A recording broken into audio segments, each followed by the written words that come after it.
how to use of daily routine words in past indefinite tense।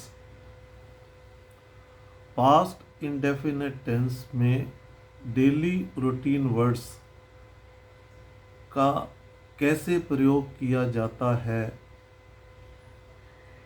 उनका विवरण नीचे दिया जा रहा है। जैसे देन का अर्थ है फिर, आफ्टर दैट का अर्थ है उसके बाद, देयर आफ्टर का अर्थ है उसके बाद, सून आफ्टर दैट तुरंत उसके बाद, आफ्टर प्लस नाउन मतलब आफ्टर सेमिनार, सेमिनार के बाद, आफ्टर जीरंड, जीरंड जो होता है वर्ब की फर्स्ट फॉर्म में ING लगाते हैं, तब वो क्रियावाचक संज्ञा बन जाती है। उसे एज ए नाउन के रूप में भी प्रयोग किया जाता है। जैसे आफ्टर कमिंग मतलब आने के बाद, इसका अर्थ है कुछ करने के बाद।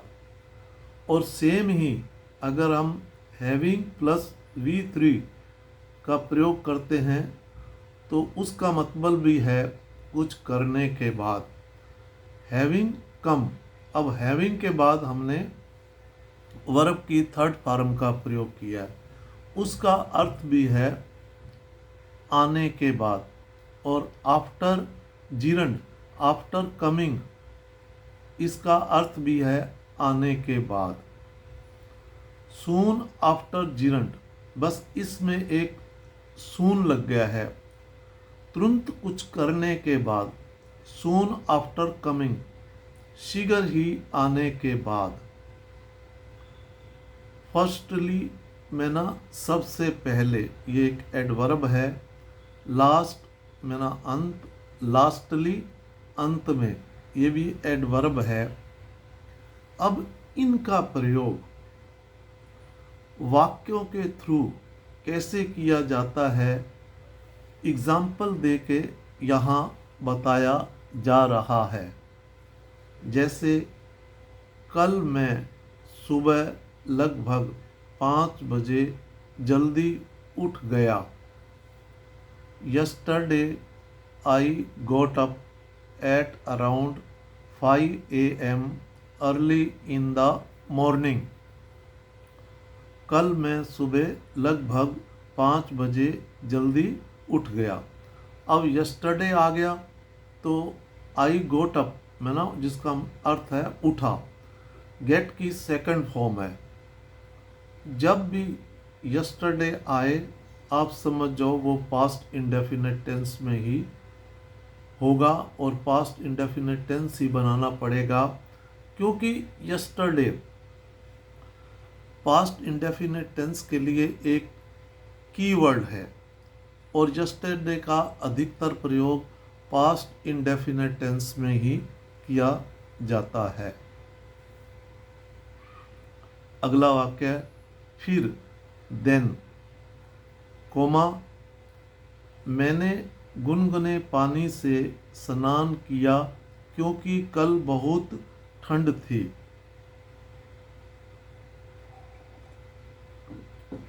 अब इसमें भी यस्टरडे का जिक्र आ गया। Then I took a bath, अब टुक जो है वर्ब की सेकंड फॉर्म है, क्योंकि इस वाक्य में यस्टरडे आया हुआ है। I took a bath with lukewarm water, lukewarm water का मतलब होता है गुनगुना पानी, because it was too cold yesterday.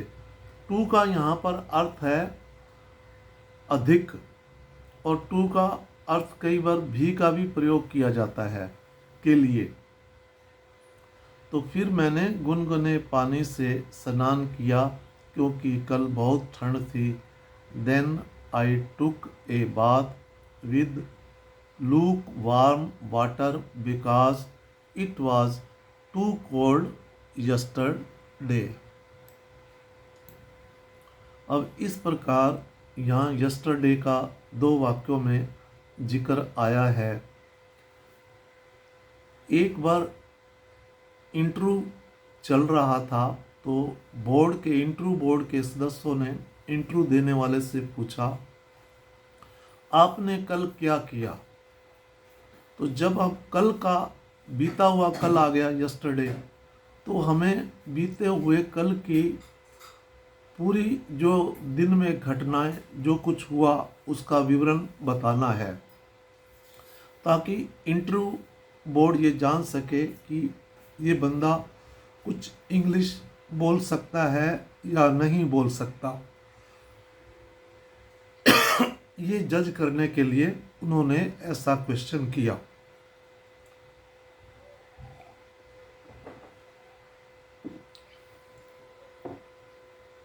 तब इंटरव्यू देने वाले ने उनकी रिप्लाई में कैसे विवरण किया, इन डेली रूटीन के शब्दों का प्रयोग करते हुए यहाँ विवरण कर रहे हैं। फिर मैंने 2 गिलास गुनगुना पानी पिया स्नान करने के बाद।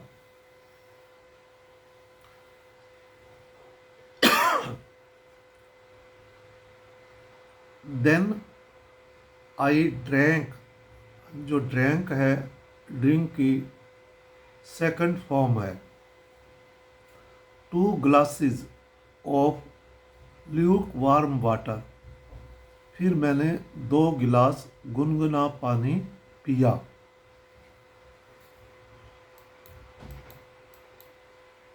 फिर मैंने स्नान किया। ये अपनी पास्ट की कल की जो दिनचर्या थी उसके बारे में बता रहा है, इसलिए इसको पास्ट टेंस में ही प्रयोग किया जा रहा है। Then coma I took A shower या आई टुक ए बाथ, ऐसे भी कह सकते हैं। फिर मैंने स्नान किया। अब उसके बाद मैं ऑफिस के लिए तैयार हो गया। स्नान करने के बाद वो तैयार हो जाता है। आफ्टर दैट, उसके बाद या इसके बाद भी कह सकते हैं। आई गोट रेडी फॉर ऑफिस, मैं ऑफिस के लिए तैयार हो गया। उसके बाद मैंने सुबह 9 बजे से शाम 5 बजे तक कार्यालय में काम किया। ऑफिस में पहुंचने के बाद after that I came,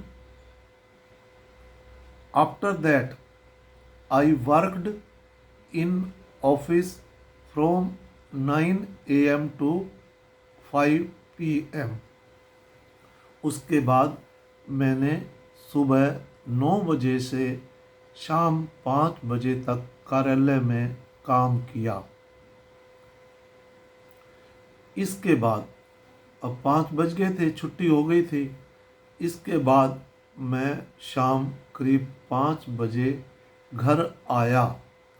after that comma आई केम, अब केम जो है कम की सेकंड फॉर्म है। केम होम, होम से पहले प्रीपोजिशन का प्रयोग नहीं करते। I came home at around 5 PM। इसके बाद मैं शाम करीब 5 बजे घर आया। यहाँ पर इन दी इवनिंग और जोड़ देते हैं।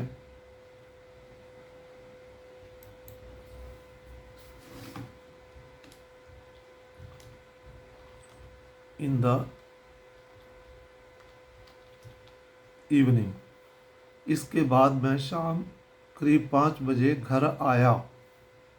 After that I came home at around 5 p.m. in the evening। जब भी इन द इवनिंग कहोगे तो इवनिंग से पहले दी आर्टिकल का प्रयोग जरूर होगा। अब मैं घर आ गया शाम को, इसके बाद देयर आफ्टर। अब हम आफ्टर दैट भी प्रयोग कर सकते हैं और देयर आफ्टर भी प्रयोग कर सकते हैं, दोनों का अर्थ एक ही है। इसके बाद मैं शौचालय गया, आई वेंट टू टॉयलेट, मैं शौचालय गया। यहाँ पर वेंट का प्रयोग सेकंड फॉर्म का किया जा रहा है।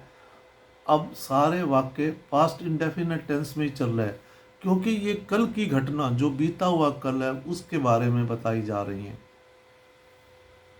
फिर मैंने, then I washed my hand,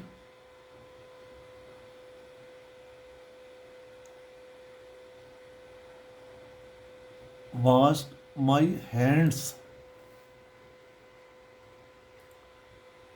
then के बाद भी यहाँ कोमा लगाएंगे। Then I washed my hands and face, फिर मैंने अपने हाथ और चेहरा धोया। उसके तुरंत बाद, अब इसके आगे सून लगा देंगे। Soon after that, comma, I took a cup of tea, उसके तुरंत बाद मैंने एक कप चाय ली। यहाँ पर हम ऐसे भी कह सकते थे आई टुक टी, मैंने चाय ली, लेकिन अब हमने यहाँ आई took a cup of T कह दिया, मतलब चाय की क्वांटिटी बता दी। जब भी एक कप ऑफ टी, मतलब ऑफ के बाद नाउन है, हमेशा अगर आ रहा है तो क्वांटिटी जब बताते हैं तो ऑफ का प्रयोग करते हैं। जैसे ए ग्लास ऑफ वाटर, पानी का एक गिलास। अगर क्वांटिटी शो करनी हो तो तब हम ऑफ का प्रयोग करते हैं। ये चाय ले ली। घर आने के तुरंत बाद, अब यहाँ पर सून आफ्टर कमिंग होम, अब यहाँ पर आफ्टर के बाद कमिंग जो है एज ए जीरंड के रूप में प्रयोग किया गया है। V1 में ING लगाया गया है।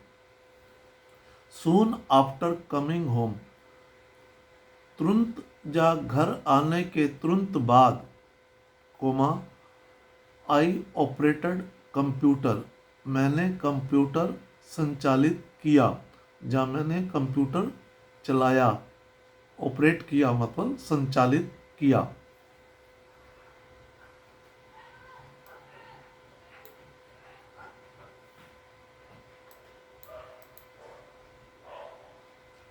खाना खाने के बाद मैं बिस्तर पर चला गया।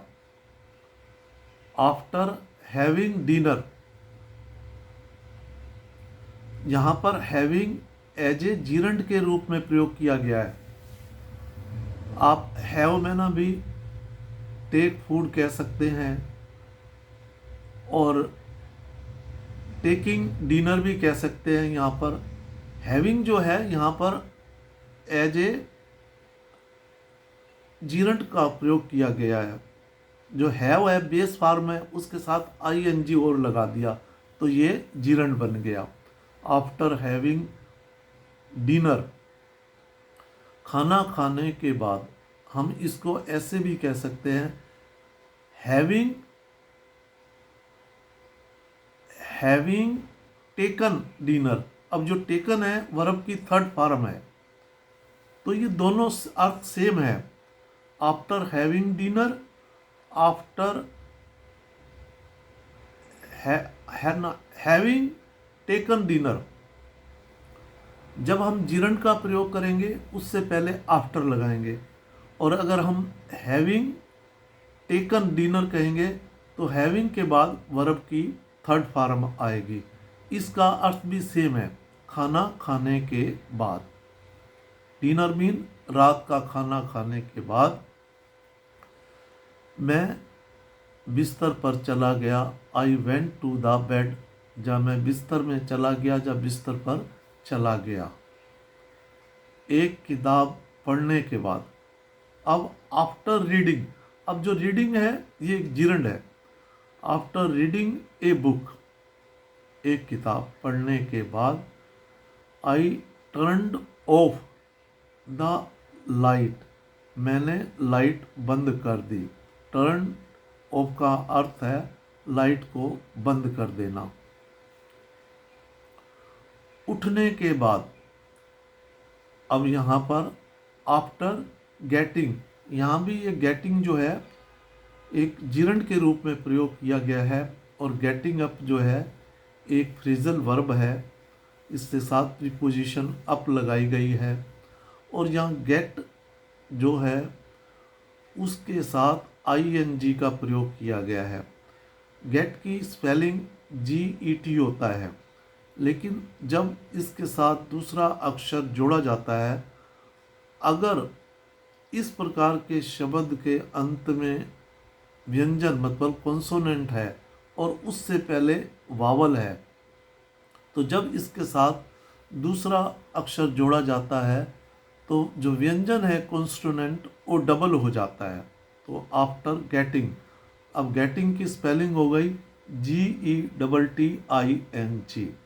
आफ्टर गेटिंग अप मतलब उठने के बाद। आई वेंट टू वॉशरूम, मैं वॉशरूम में गया। एंड फ्रेशनड अप, और फ्रेश हो गया। अब जो फ्रेश माना ताज़ा होना, लेकिन जब हम फ्रेश के साथ EN लगाते हैं तो ये एक वर्ब बन जाती है फ्रेशन, और इसकी वर्ब की सेकंड फॉर्म फ्रेशनड अप, ये एक फ्रेजल वर्ब बन गई, और मैं फ्रेश हो गया। And freshened up. अब यहाँ आ जाइए टहलने के बाद। अब आफ्टर द वॉक, अब द वॉक कह दिया तो वॉक एक एज ए वर्ब के रूप में भी प्रयोग किया जाता है, एज ए नाउन के रूप में भी प्रयोग किया जाता है। इसलिए आर्टिकल इसके आगे डेफिनेट आर्टिकल दी का प्रयोग किया गया है, इसलिए एक ये नाउन है। तो आफ्टर द वॉक, टहलने के बाद, या चलने के बाद, या सैर करने के बाद। जो वॉक है यहाँ पर एज ए नाउन है, तो आफ्टर के बाद अगर नाउन कैसे प्रयोग किया जाता है। After the walk comma I brushed my teeth, मैंने अपने दांत साफ किए। घर आने के बाद मैंने थोड़ा आराम किया। अब यहाँ पर अब आया हैविंग कम होम। अब हैविंग के बाद ये जो कम है ये वर्ब की थर्ड फॉर्म है। इसका अर्थ भी है कम होम, घर आने के बाद, ऐसे भी कह सकते हैं, या आफ्टर कमिंग होम, उसको ऐसे भी कह सकते हैं, घर आने के बाद। अब यहाँ पर हैविंग प्लस V3 का प्रयोग किया गया है। हैविंग कम होम, घर आने के बाद, मैंने थोड़ा आराम किया। आई टुक सम रेस्ट। इस प्रकार जो कैंडिडेट इंटरव्यू दे रहा था उसने अपने यस्टरडे मतलब बीते हुए कल की जो भी उसके साथ दिनचर्या हुई उसने उसका यहाँ पर पूरा विवरण बता दिया। इस प्रकार डेली रूटीन में इन आने वाले शब्दों का कैसे प्रयोग किया जाता है यहाँ पर पास्ट इंडेफिनिट टेंस में करके कुछ उदाहरण प्रस्तुत किए गए हैं। इसमें किसी प्रकार की कोई त्रुटि है तो कृपया कमेंट्स करें ताकि उसको इम्प्रूव किया जाए। और दूसरा निवेदन ये है कि इसको उन बच्चों, विद्यार्थियों बालक बालिकाओं जो दूर दराज ग्रामीण इलाकों में रहते हैं, जो इस प्रकार की सुविधा से वंचित हैं और इंग्लिश ग्रामर के रूल्स इंग्लिश लैंग्वेज में होने के कारण उनको समझ नहीं आ पाते। मैंने यहाँ पर एक छोटी सी कोशिश की है कि इसको हिंदी में सब हर स्टेप बाय स्टेप नियम रूल्स बताए जाएं कि सेंटेंस कैसे बनाए जाते हैं, और ग्रामीण भाषा में वर्णन किया है और साथ में आम बोलचाल की भाषा में बताया है, ताकि उनको आसानी से समझ आ सके और वह सुंदर वाक्य बना सके। जय हिंद।